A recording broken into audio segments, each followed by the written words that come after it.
ورسوله يا أيها الذين آمنوا اتقوا الله حق تقاته ولا تموتن إلا وأنتم مسلمون يا أيها الناس اتقوا ربكم الذي خلقكم من نفس واحدة وخلق منها زوجها وبث منهما رجالا كثيرا ونساء واتقوا الله الذي تساءلون به والأرحام إن الله كان عليكم رقيبا يا أيها الذين آمنوا اتقوا الله وقولوا قولا سديدا يصلح لكم أعمالكم ويغفر لكم ذنوبكم ومن يطع الله ورسوله فقد فاز فوزا عظيما أما بعد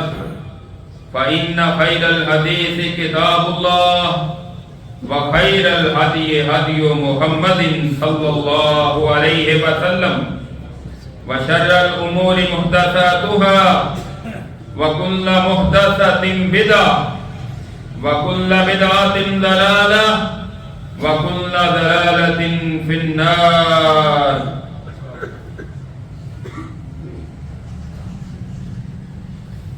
اللهم صل على محمد وعلى آل محمد كما صليت على إبراهيم وعلى آل إبراهيم إنك حميد مجيد. اللهم بارك على محمد وعلى آل محمد كما باركت على إبراهيم وعلى آل إبراهيم إنك حميد مجيد. رب اشرح لي صدري ويسر لي أمري واحلل عقدة من لساني يفقهوا قولي رب زدني علما. اللهم انفعنا بما علمتنا وعلمنا ما ينفعنا وزدنا علما. فأعوذ بالله السميع العليم من الشيطان الرجيم. بسم الله الرحمن الرحيم. قل هو الله أحد الله الصمد لم يلد ولم يولد ولم يكن له كفوا أحد. ہر قسم کی حمد و ثنا اس اللہ رب العالمین کے لیے جو ساری کائنات کا خالق مالک اور رازق ہے. درود و سلام امام الانبیاء سید الانبیاء سید الاولین والآخرین ساری کائنات سے افضل اور اعلیٰ جناب محمد الرسول اللہ صلی اللہ تعالی علیہ وسلم کی ذات گرامی پر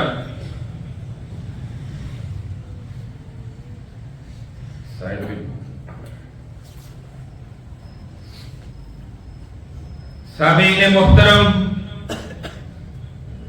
قرآن کریم کی ایک چھوٹی سورت سورہ اخلاص آپ کے سامنے تلاوت کی ہے.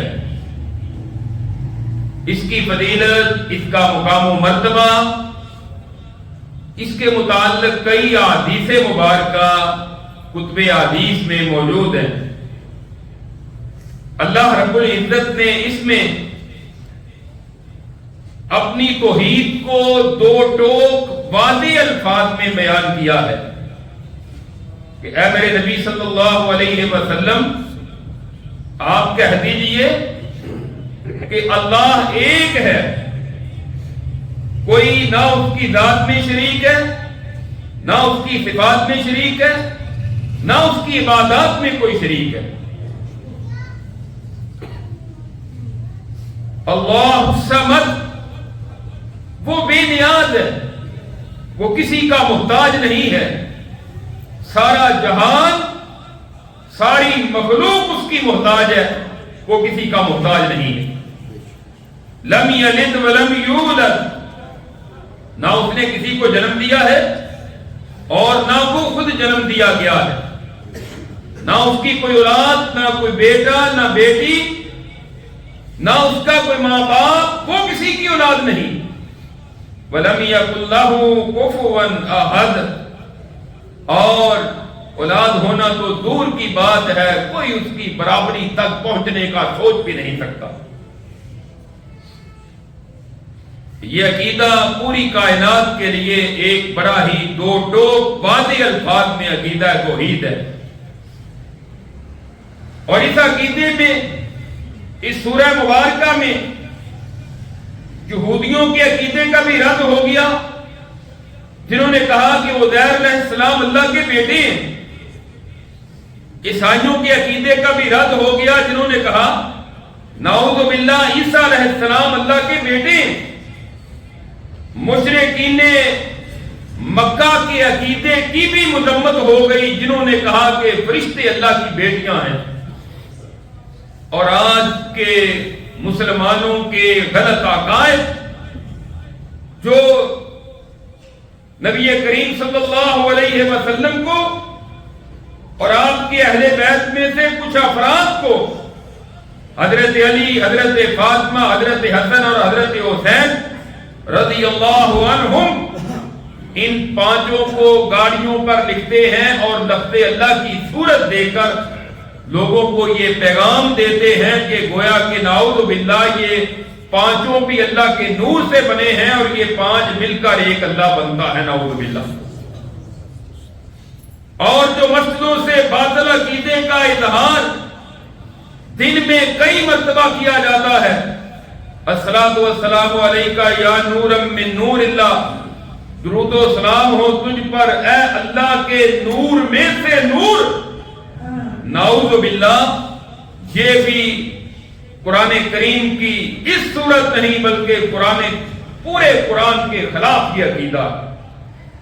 نبی کریم صلی اللہ علیہ وسلم اللہ کے نور میں سے نور نہیں ہے، بلکہ آپ کے باپ عبداللہ، دادا عبد المطلب، والدہ آمنہ، تو کیسے آپ کو تم اللہ کے نور میں سے نور کہتے ہو، اور پھر مساجد کے اندر اور پھر سرے عام یہ کفریہ اور شرکیہ عقیدے کا اظہار کیا جاتا ہے اور کوئی ان سے پوچھنے والا نہیں۔ اس کا ترجمہ اس کے علاوہ اور کوئی ہو ہی نہیں سکتا۔ صلاۃ والسلام، صلاۃ والسلام، درود و سلام علیکہ اے اللہ کے رسول، یا نورا من نور اللہ، اے اللہ کے نور میں سے بڑھنے والے نور، نعوذ باللہ۔ اور اللہ کی کئی آیات کا یہ بالکل ان آیات کے مخالف یہ عقیدہ ہے کہ اللہ رب العزت نے تو واضح طور پر قرآن میں آپ کو مخلوق قرار دیا ہے، آپ کو بشر قرار دیا ہے، اور یہ اللہ کے نور میں سے نور کہہ کر آپ کو مخاطب کرتے ہیں، اور یہ سارے کے سارے باطل عقائد کا رد ہوتا ہے۔ دوسرا، عیسائی 25 دسمبر کو اپنا کرسمس ڈے مناتے ہیں، اور اگر ان سے پوچھ لیا جائے یا ان کا عقیدہ اس کے متعلق کیا ہے تو بڑا واضح ہے۔ وہ کہتے ہیں کہ نعوذ باللہ یہ 25 دسمبر کا وہ دن ہے جس دن عیسیٰ علیہ السلام نعوذ باللہ اللہ کے ہاں بیٹا پیدا ہوا ہے، نعوذ باللہ۔ یہ اتنا غلط عقیدہ ہے، اس قدر یہ باطل عقیدہ ہے کہ اللہ نے قرآن کریم میں اس عقیدے کی حساسیت کا تذکرہ کیا ہے۔ اللہ فرماتے ہیں وَقَالُوا اتَّخَذَ الرَّحْمَنُ وَلَدًا لَقَدْ جِئْتُمْ شَيْئًا إِدًّا، انہوں نے کہا کہ رحمان نے بیٹا بنایا ہے، رحمان نے اولاد بنائی ہے، تم نے تو بہت بڑی بات کہہ دی ہے۔ تَكَادُ السَّمَاوَاتُ يَتَفَطَّرْنَ مِنْهُ وَتَنشَقُّ الْأَرْضُ وَتَخِرُّ الْجِبَالُ هَدًّا أَن دَعَوْا لِلرَّحْمَنِ وَلَدًا۔ اللہ کہتے ہیں اس باطل عقیدے کی وجہ سے قریب ہے آسمان شق ہو جائے، زمین پھٹ جائے، پہاڑ ریزہ ریزہ ہو کر گر جائیں، ٹوٹ پھوٹ کا شکار ہو جائیں۔ ان دعوا للرحمن ولدا، کہ انہوں نے رحمان کے لیے اولاد قرار دے دی۔ یہ کوئی چھوٹی بات ہے؟ وما ينبغي للرحمن ان يتخذ ولدا، اور اب رحمان کے تو یہ لائق اس کے شایان شان ہی نہیں کہ وہ کسی کو اپنی اولاد بنائے۔ اب آپ قرآن کریم کی ان آیات کا جو سورہ مریم سے میں نے پڑھی ہیں، ان کا اور عیسائیوں کے باطل عقیدے کا کمپیئر کر کے دیکھیں، دونوں کا تقابل کر کے دیکھیں۔ اللہ فرماتے ہیں کسی کو اللہ کی اولاد بنانا یا اللہ کے نور میں سے نور قرار دینا، اللہ کا بیٹا یا بیٹی قرار دینا، یہ اتنا بڑا جرم ہے، قریب ہے کہ اس کی وجہ سے زمین و آسمان پھٹ جائیں، اور تم کہتے ہو کہ اللہ نے اولاد بنائی ہے، فلاں کو اللہ نے بیٹا اور فلاں کو اللہ نے اپنی بیٹی قرار دی ہے۔ صحیح بخاری میں حدیث ہے، سیدنا ابو موسیٰ اشعری رضی اللہ تعالی عنہ بیان کرتے ہیں، نبی کریم صلی اللہ علیہ وسلم نے ارشاد فرمایا لیس احد اصبر علی اذن سمعہ من اللہ انہم لیدعون لہ ولدا وانہ لیوافیہم ویرزقہم۔ اس کائنات میں اللہ سے بڑھ کر کوئی صبر کرنے والا اتنا زیادہ نہیں ہے جتنا اللہ صبر کرتا ہے، کہ اللہ کے متعلق اس قدر اذیت والی بات کہی جاتی ہے جو اللہ سنتے ہیں، وہ کیا ہے؟ انہم لیدعون لہ ولدا، کہ وہ کسی کو اللہ کی اولاد بناتے ہیں، اس کے باوجود وَإِنَّهُ لَيُوَافِيهِمْ وَيَرْزُقُهُمْ، وہ مالک پھر بھی ان کو عافیت، صحت اور رزق عطا کرتا ہے۔ یہ اللہ کا بڑا حوصلہ اور اس کا بڑا صبر ہے۔ اللہ سے بڑھ کر کوئی صبر کرنے والا نہیں۔ آپ کو کوئی گالیاں دے تو آپ اس کو کھانا کھلائیں گے؟ آپ کو کوئی گالیاں دے تو آپ اس کو دودھ پلائیں گے؟ آپ کو کوئی گالیاں دے تو آپ اس کو لباس دے کر پہنائیں گے؟ آپ کو کوئی گالیاں دے کیا آپ اس کے ساتھ اچھا سلوک کریں گے؟ ایٹومیٹیکلی ہے کہ آپ بھی اس کے ساتھ ویسا سلوک کریں گے، یا کم از کم صبر کر کے آپ اس کا بائیکاٹ کر دیں گے، کنارہ کشی کریں گے، سائڈ پر ہو جائیں گے۔ لیکن وہ مالک کا صبر دیکھیں کہ لوگ اللہ کی اولاد تک ٹھہراتے ہیں، لیکن وہ مالک اس اذیت والی بات کے سننے کے باوجود ان کو رزق بھی دیتا ہے، ان کو اولاد بھی دیتا ہے، ان کو تمام نعمتوں سے نوازتا ہے۔ فرمایا اللہ سے بڑھ کر کوئی صبر کرنے والا نہیں، یہ کوئی چھوٹی بات نہیں ہے۔ اور اللہ تعالیٰ نے عیسائیوں کے اسی عقیدے کی وجہ سے، جو ان کا باطل عقیدہ ہے کہ انہوں نے، ان کا یہ عقیدہ ہے کہ اللہ کے ہاں عیسیٰ علیہ السلام بیٹے کی صورت میں پیدا ہوا، نعوذ باللہ۔ جب عقیدہ باطل ہونا تو پھر اس کی بنیاد کوئی نہیں ہوتی، اور یہ عقیدہ ان کا انجیل میں بھی موجود نہیں ہے۔ یعنی قرآن کریم تو اس عقیدے کی مذمت کرتا ہے نا انجیل کے اندر، اور کہتے ہیں کہ آج کل تو موجودہ جو اناجیل ہیں اس میں بہت ساری تبدیلیاں ہو چکی ہیں، لیکن ان انجیلوں کے اندر جو دنیا میں ایک محتاط اندازے کے مطابق اس وقت 400 اناجیل ہیں، 400 اناجیل، اور ساری ایک دوسرے سے مختلف ہیں، ایک دوسرے سے ان کے مضامین کے اندر فرق ہے۔ قرآن کریم آپ یہاں سے لے لیں، آپ بر اعظم امریکہ سے لے لیں، آسٹریلیا سے لے لیں، یورپ سے، افریقہ سے، دنیا کے کسی خطے سے بھی قرآن لیں گے، قرآن کے ایک لفظ کا فرق اور ایک آیت کا فرق بھی نہیں ہوگا، جبکہ دنیا میں 400 اناجیل ایک اندازے کے مطابق اس وقت دنیا میں ہیں۔ پاکستان کی الگ ہے، انڈیا میں الگ ہے، روس میں الگ ہے، چائنا میں الگ ہے، امریکہ میں الگ ہے، افریقہ میں الگ ہے۔ اس سب کے باوجود کوئی واضح طور پر آج کی انجیل کے اندر بھی یہ عقیدہ نہیں ہے کہ عیسیٰ علیہ السلام نعوذ باللہ اللہ کے ہاں بیٹا پیدا ہوا ہے، اور پھر وہ عقیدہ تثلیث ان کا نہیں ہے انجیل کے اندر۔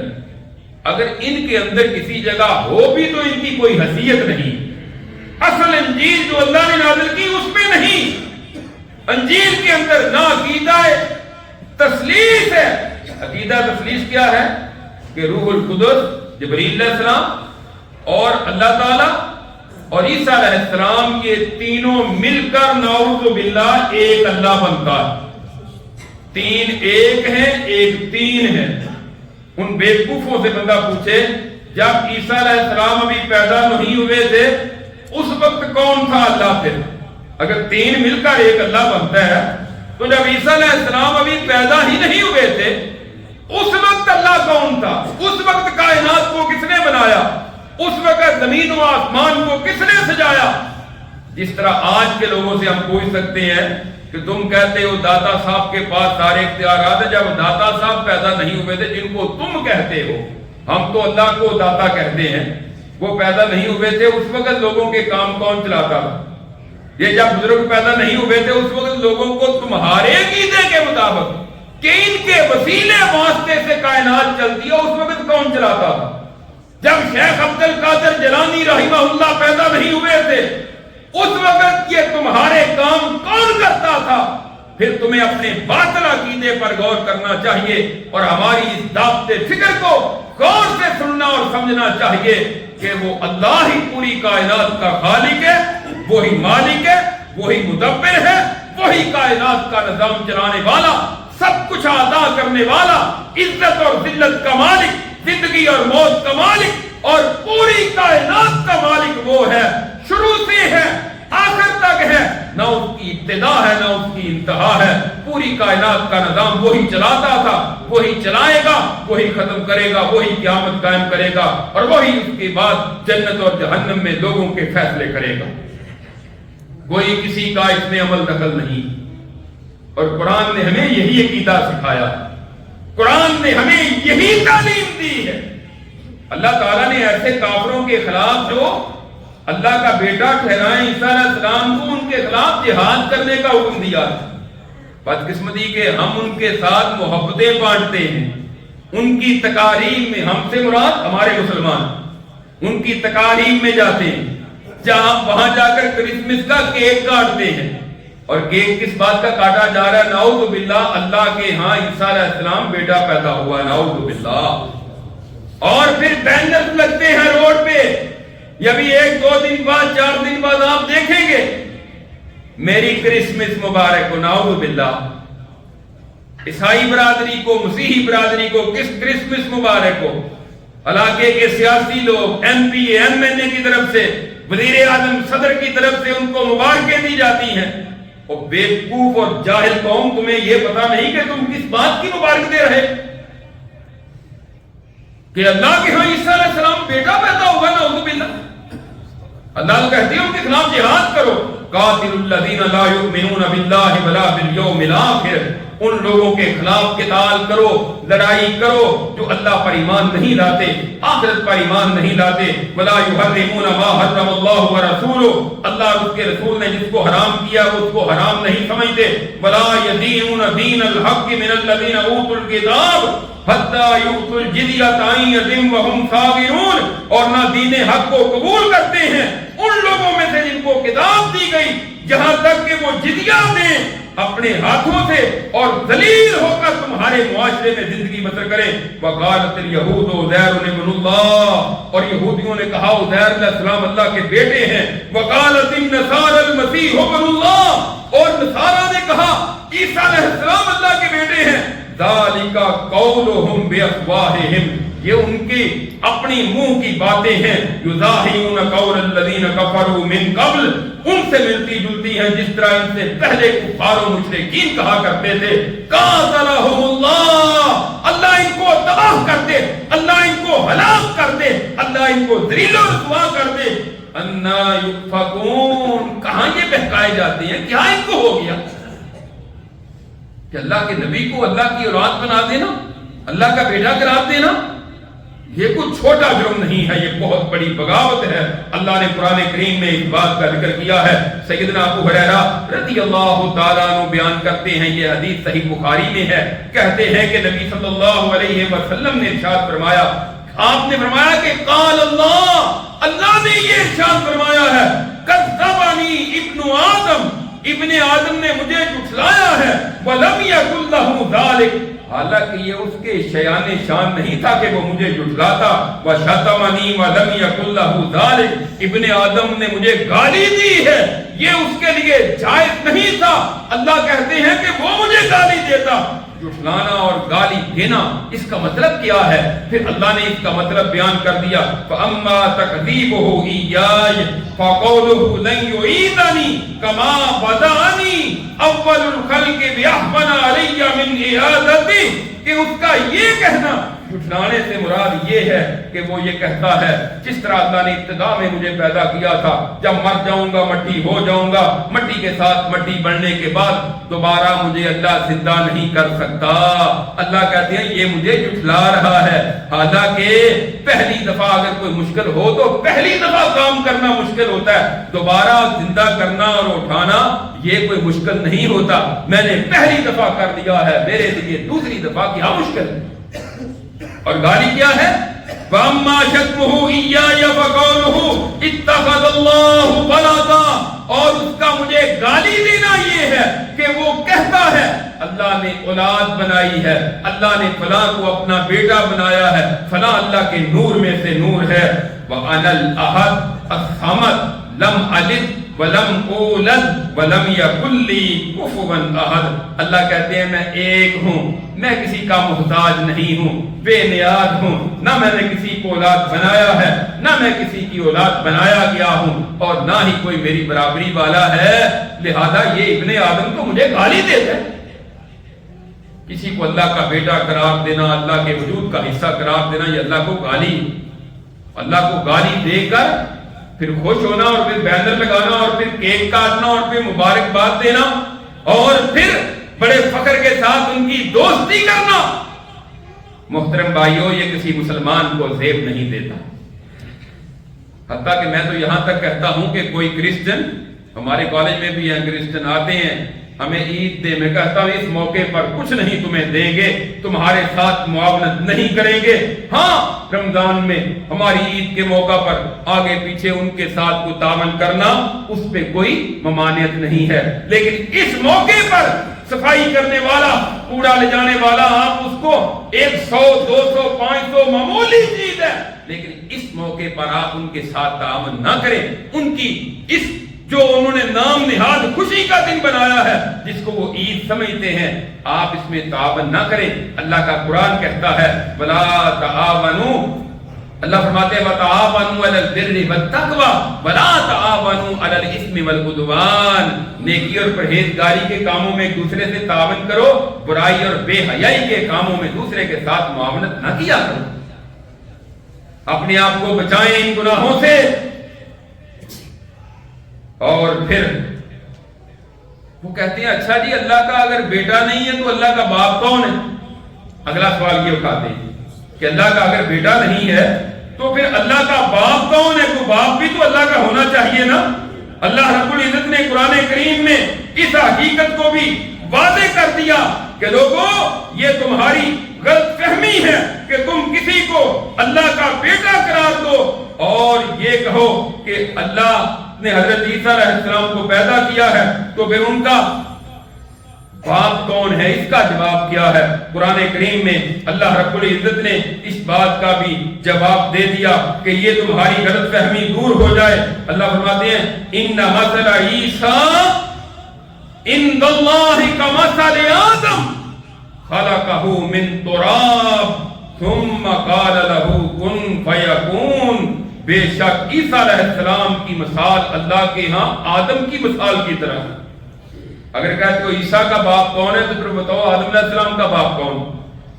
عیسیٰ علیہ السلام کی تو والدہ ہے, آدم علیہ السلام کی تو والدہ بھی نہیں ہے.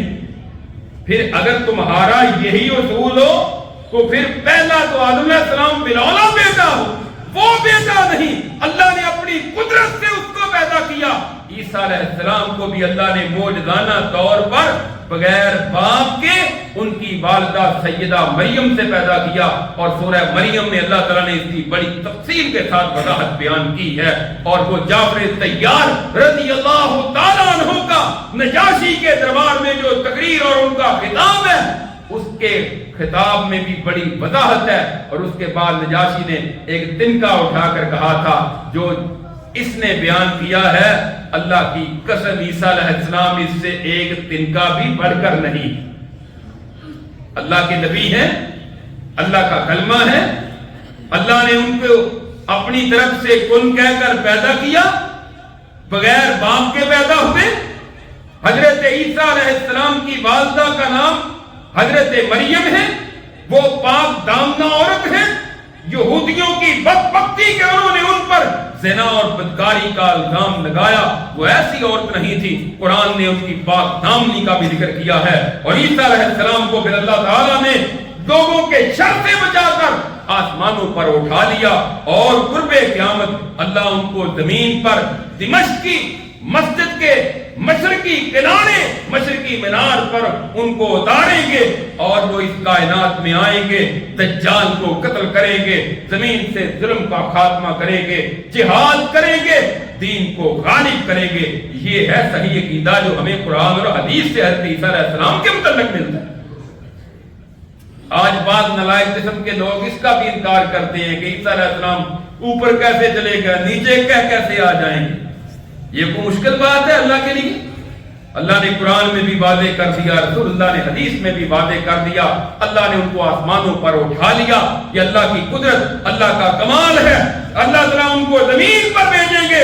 نبی کریم صلی اللہ علیہ وسلم نے ارشاد فرمایا, لا تطرونی کما اطرت النصارى.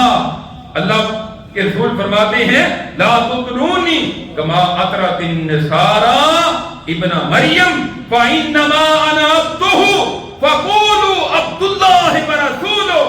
جس طرح عیسائیوں نے عیسیٰ علیہ السلام کے متعلق غلو کیا, بڑھا چڑھا کر ان کو ایک نبی کے مقام سے اٹھا کر کہہ دیا یہ اللہ کا حصہ, اللہ کا بیٹا ہے. اور لوگوں, میری امت کے لوگوں, تم میرے بارے میں اس طرح غلو نہ کرنا. میں اللہ کا رسول ہوں, اللہ کا بندہ ہوں. تم مجھے عبداللہ و رسولو, اللہ کا بندہ اور اللہ کا رسول ہی کہنا. یہ ہمارے آج کے باطل نظریات کا بھی رد کر دیا اللہ کے رسول نے اس حدیث میں, اور یہ حدیث بھی صحیح بخاری میں ہے. تو اور بھی بڑے دلائل ہیں. قرآن کریم نے ایک یہ دلیل بھی پیش کی ہے, عقلی دلیل بھی ایک قرآن نے بیان کی ہے. وہ کیا ہے کہ عیسیٰ علیہ السلام اللہ کا حصہ ہے یا انسان ہے. اللہ فرماتے ہیں, اچھا, مل مسیح ابن مریم الا رسول, اور عیسیٰ بن مریم نہیں ہے مگر اللہ کے رسول ہیں. قد خلت من قبلہ الرسل, ان سے پہلے بھی کئی رسول آئے اور چلے گئے. وامہ صدیقہ, ان کی ماں سیدہ مریم صدیقہ کائنات ہے. کانا یاکلان الطعام, وہ دونوں کھانا کھایا کرتے تھے. اللہ نے قرآن میں کہا کہ وہ دونوں ماں بیٹا کھانا کھایا کرتے تھے. اللہ کھانا نہیں کھاتا, مخلوق کھانا کھاتی ہے. اللہ کھانے کا محتاج نہیں. جو کسی بھی چیز کا محتاج ہو وہ رب نہیں ہو سکتا, وہ اللہ کا وجود, اللہ کا حصہ نہیں ہو سکتا. انظر کیف نبین لهم الآیات, اور دیکھو تو صحیح ہم تمہارے لیے کس طرح اپنی نشانیاں واضح کرتے ہیں. بات کو مختصر کرتے ہیں, ٹائم تھوڑا ہے. محترم بھائیوں, یہ جو عیسائیوں کا, پہلی بات تو یہ ہے کہ 25 دسمبر عیسیٰ علیہ السلام کی ولادت کا دن بھی نہیں. اس کے دلائل دیے جائیں تو الگ سے ٹائم درکار ہے.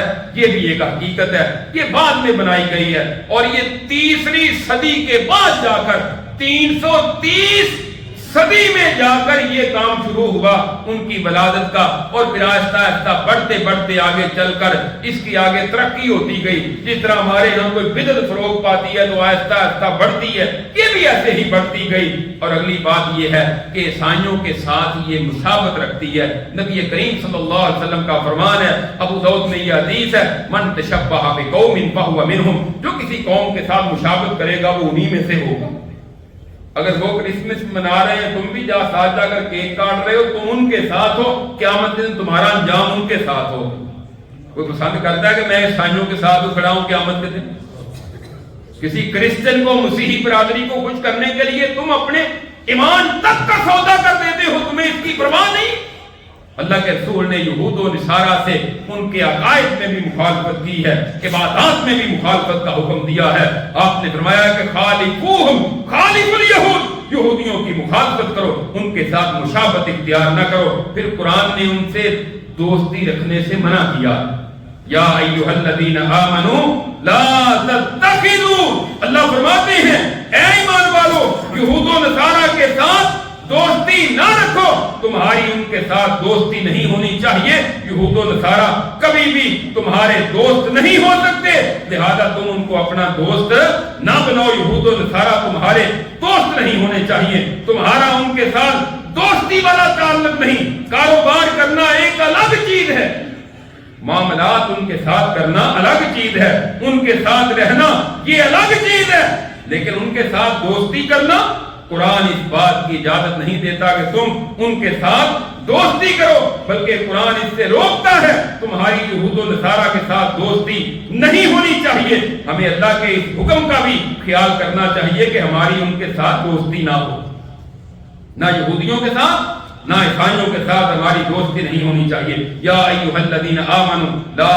تتخذوا اليہود والنصارى اولیاء بعضهم اولیاء بعض، اے ایمان والو یہود و نصارہ کو اپنا دوست نہ بناؤ، وہ آپس میں ایک دوسرے کے دوست ہیں، وَمَن يَتَوَلَّهُم مِّنكُمْ فَإِنَّهُ مِنْهُمْ، جو کوئی تم میں سے ان کے ساتھ دوستی کرے گا وہ انہی میں سے ہوگا، لہذا ان کے ساتھ دوستی نہیں۔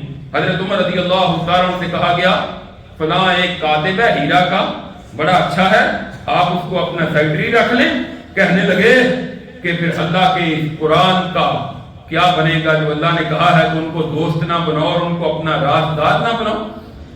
حضرت ابو موسیٰ اشعری کہتے ہیں میں نے اپنا ایک سیکرٹری رکھا ہے، اپنا کاتب، وہ نصرانی ہے، بڑا دیانتدار ہے۔ حضرت عمر رضی اللہ عنہ کہتے ہیں پھر تمہارے پاس قرآن کی آیت کا کیا جواب ہے؟ کہنے لگے کہ میں نے اس کو صرف کتابت کے طور پر ملازم ہی رکھا ہے نا، اس کے علاوہ تو کچھ نہیں رکھا۔ کہا جس کو اللہ نے ہم سے دور کر دیا ہے ہم ان کو قریب کیوں کریں، جس کو اللہ نے ذلیل کر دیا ہے ہم ان کو عزت کیوں دیں، جس کو اللہ نے ہم سے دور کیا ہمیں ان کو اپنا قریبی دوست کبھی بھی نہیں بنانا چاہیے، بلکہ بڑے اور اہم عہدوں پر بھی ان کو فائز کرنا یہ بھی درست نہیں ہے۔ یہ ایک الگ موضوع ہے کہ یہود و نصارہ کو اور غیر مسلموں کو اسلامی حکومت میں اعلیٰ عہدوں پر فائز کرنا یہ بھی مناسب نہیں ہے۔ اور پھر قرآن کریم میں اللہ رب العزت فرماتے ہیں والذین لا یشہدون الزور وَإِذَا مَرُّوا بِاللَّغْوِ مَرُّوا کِرَامًا، کہ اہل ایمان اللہ کے نیک بندوں کا تو شیوا یہ ہے کہ وہ جھوٹی مجلسوں کا بھی حصہ نہیں بنتے، جہاں اللہ کی نافرمانی کے کام ہو رہے ہوں ان مجلسوں کا حصہ نہیں بنتے۔ کرسمس کی تقریب ہو، کیک کاٹا جائے یا کوئی اسی سے ملتے جلتے کفار کی مجلسیں ہوں، تم ان کے اندر نہ جایا کرو، ان کا حصہ نہ بنا کرو۔ اور بعض مفسرین نے اس سے مراد اہل کتاب کے جو خوشی کے تہوار ہیں ان میں شرکت سے بھی منع کیا۔ امام ابن قیم رحمہ اللہ فرماتے ہیں کفار کی عید پر انہیں مبارکباد پیش کرنا ایسے ہی ہے جیسے کسی کو صلیب کے آگے سجدہ کرنے پر مبارکباد دینا۔ کفار کی عید پر ان کو مبارکباد دینا ایسے ہی ہے جیسے کسی کو صلیب کے سامنے سجدہ کرتے ہوئے دیکھو تو تم اسے مبارک دو کہ تم بڑا اچھا کام کر رہے ہو۔